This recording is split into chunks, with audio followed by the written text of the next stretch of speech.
Hello everyone, कैसे हैं आप लोग। उम्मीद करती हूँ आप लोग बहुत अच्छे होंगे। Welcome back to my channel. तो आज मैं आप लोगों के लिए लेके आई हूँ एनसीईआरटी वन लाइनर्स। मतलब कि आप ये मान लीजिए कि इसमें हम लोग पूरा टॉपिक ये कवर करेंगे। डाइजेशन एंड एब्जॉर्प्शन से हम स्टार्ट कर रहे हैं और ये जो सीरीज रहेगी ये आपकी एचटेट टीजीटी और पीजीटी बायोलॉजी के लिए बहुत ही ज्यादा मतलब बेनिफिशियल रहेगी। HTET TGT science and PGT biology के लिए आप लोगों को मैंने एक बार एक वीडियो डाली थी। अगर आपने वो वीडियो नहीं देखी है तो मैं आपका उसका लिंक शेयर करूंगी। उसमें मैंने बताया था कि किस तरीके से एनसीईआरटी को लाइन टू लाइन पढ़ें। तो उस वीडियो के रिगार्डिंग मैंने यहाँ पर जो है आज ये वीडियो डाल रही हूँ जिसमें आप लोग समझ पाओगे कि किस तरीके से एनसीईआरटी को लाइन टू लाइन पढ़ा जाता है और जिससे क्वेश्चंस बनते हैं। तो आते हैं डाइजेशन एंड एब्जॉर्प्शन। चैप्टर 11 का ये चैप्टर है। चैप्टर 16 क्लास 11 का चैप्टर है। तो देखिए सबसे पहला जो ये पैराग्राफ है इसके अंदर इस चैप्टर का जो ओवरव्यू है, कहने का मतलब इंट्रोडक्शन है, वो सब दिया हुआ है। तो यहाँ आप देख सकते हैं फूड जो है बेसिक रिक्वायरमेंट होता है लिविंग ऑर्गेनिजम्स का। मेजर कंपोनेंट जो है फूड के वो होते हैं कार्बोहाइड्रेट, प्रोटीन, फैट, विटामिन, ये सब होते हैं मिनरल्स। तो यहाँ पर आ जाते हैं डाइजेशन की डेफिनेशन पर। दे हैव टू बी, देखो The water we take in plays an important role in metabolic processes and also prevent dehydration of the body. Biomacromolecules in food cannot be utilized by our body in their original form. They have to be broken down and converted into simple substances in the digestive system. कहने का मतलब यह है कि जो bio macromolecules होते हैं, macromolecules को जब छोटे माइक्रोमोलिक्यूल्स में तोड़ा जाता है तो इस with the help of digestive enzymes की हेल्प से, तो इस प्रोसेस को जो है डाइजेशन कहा जाता है। ये प्रोसेस जो है वो कॉम्प्लेक्स फूड को सिंपल एब्जॉर्बेबल फूड में कन्वर्ट करने का प्रोसेस है जिसको बोलते हैं डाइजेशन। अब आ जाते हैं डाइजेस्टिव सिस्टम में। डाइजेस्टिव सिस्टम के दो कंपोनेंट्स होते हैं, आप लोगों को पता ही है। डाइजेस्टिव सिस्टम के दो कंपोनेंट होते हैं, यहाँ दिए हुए हैं, elementary canal and associated glands. दो कंपोनेंट यहाँ पर आपको नजर आ रहे होंगे, elementary canal and associated glands. उसके बाद आ जाते हैं एलिमेंट्री कैनाल पर। एलिमेंट्री कैनाल जो होती है वो कहां से शुरू होती है? It starts from the mouth and posteriorly ये एनस तक जाती है। Mouth leads to buccal cavity. अब माउथ के अंदर का जो पार्ट है जिसको हम लोग बकल कैविटी कह रहे हैं वो, या उसका दूसरा नाम भी आपके एनसीईआरटी में गिवन है जिसको बोला जा रहा है क्या? ओरल कैविटी, जिसको ओरल कैविटी भी बोला जाता है। अब ये जो ओरल कैविटी है इसके अंदर क्या क्या होगा? इसके अंदर क्या क्या होगा? टीथ होगा।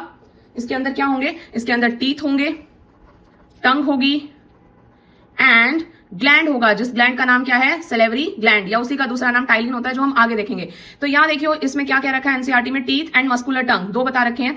Tooth is embedded in a socket. जो हमारे टीथ होते हैं वो सॉकेट के अंदर प्रेजेंट होते हैं। आपने अपना जॉ सॉकेट देखा होगा जिसके अंदर टीथ जो है वो प्रेजेंट होते हैं। तो इसीलिए क्योंकि हमारे टीथ सॉकेट में प्रेजेंट है तो ऐसे टीथ को क्या बोलते हैं? Thecodont. Very important for HTET, thecodont. हमारे टीथ कैसे हैं? थीकोडोंट है।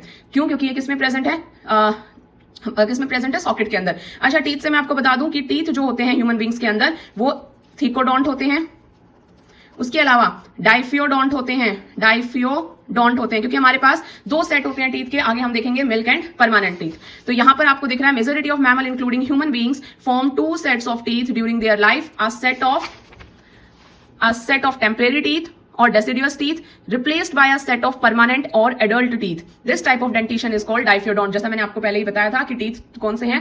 पहले क्योंकि सॉकेट ऑफ जॉ बोन में प्रेजेंट है इसलिए थीकोडोंट बोलेंगे। दूसरे क्या है? क्योंकि ये जो है दो सेट में है इसलिए डाइफियोडोंट कहा जाएगा। And adult human has 32 permanent teeth है which are of 4 different types. अब जो तीसरा टाइप के टीथ, मतलब टीथ देखो हमारे पास वही है, वही हमारे 32 दांत, ठीक है।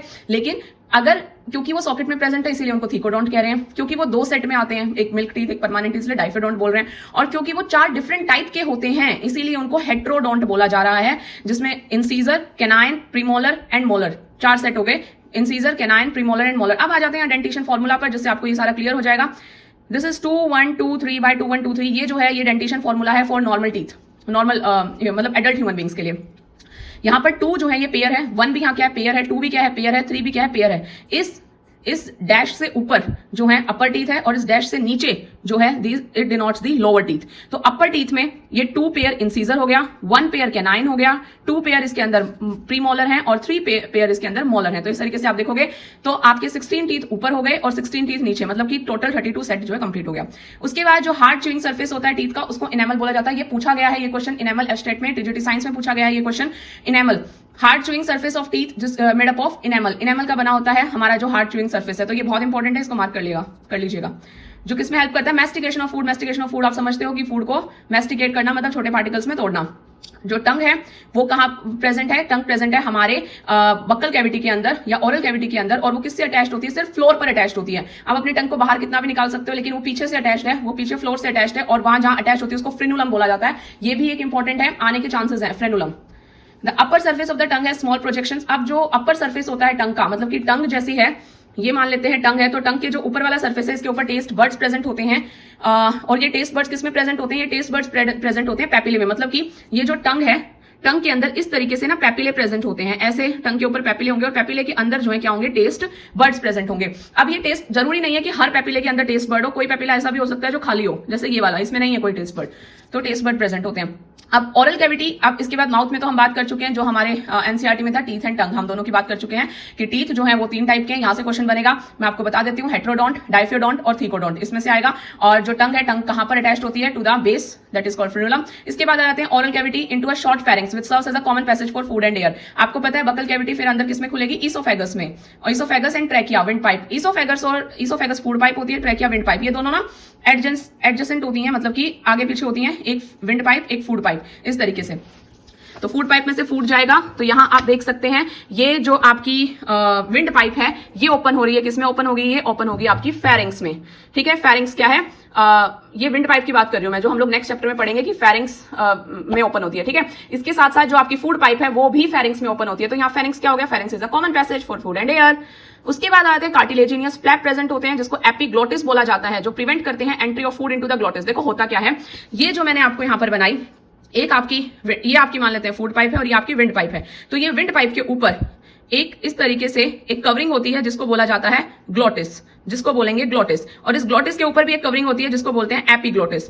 तो ये एपिग्लोटिस जो है वो बंद हो जाता है कब? जब फूड को स्वेलो किया जा रहा हो, फूड को निकला जा रहा है। तो इसका मतलब जब स्वेलो करेंगे तो ये बंद हो जाएगा, जिसकी वजह से जो फूड है वो सिर्फ और सिर्फ किस में जाए? फूड पाइप में जाए, विंड पाइप में ना जाए। ओके, तो ये इसमें ये बताने की कोशिश कर रहे हैं ये स्वेलोइंग के टाइम पर। उसके बाद इसोफेगस क्या है? इसोफेगस एक थिन लॉन्ग ट्यूब होती है which extend posteriorly passing through the neck. अब इसोफेगस जो है वो यहां पर आप देख सकते हो डायग्राम में, ये आपकी इसोफेगस है, ये आपका फेरिंग्स है, कॉमन पैसेज। यहां से फूड जो है वो इसोफेगस में गया और इसोफेगस एक लॉन्ग थिन ट्यूब है जो कहां तक जाएगी? स्टमक तक जाएगी, जे शेप स्टमक तक।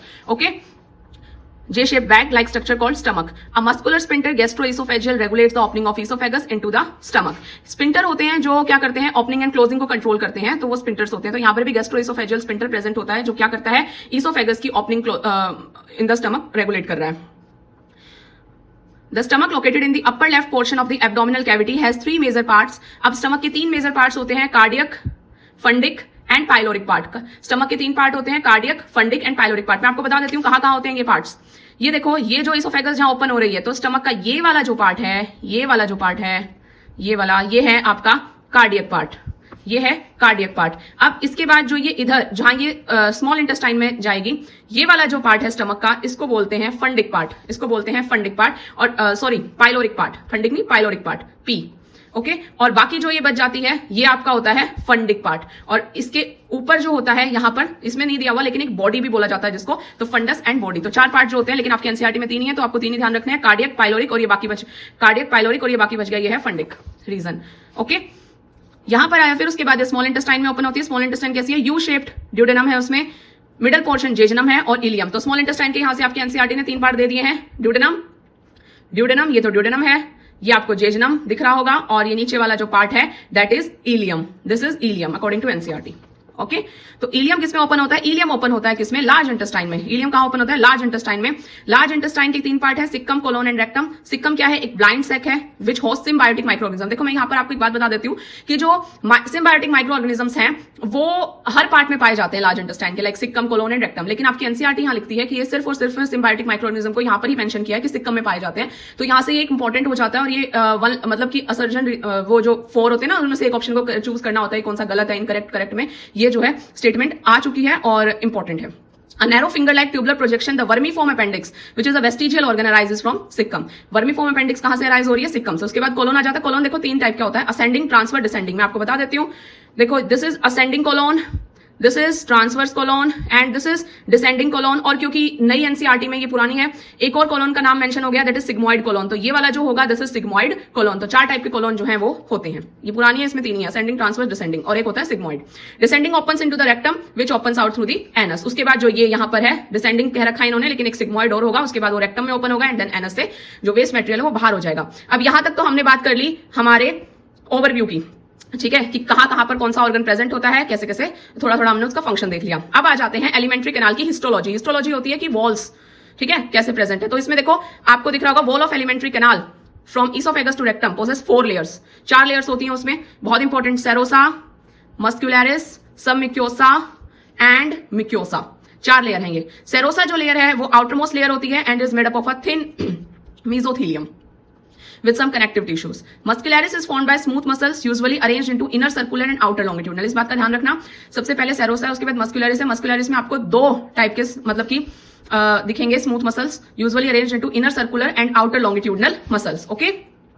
और ऑब्लिक मसल लेयर भी प्रेजेंट होती है किसमें, स्टमक में। यहां देख सकते हो आप डायग्राम में, आपको क्लियर हो जाएगा। This is serosa, outer most layer serosa है।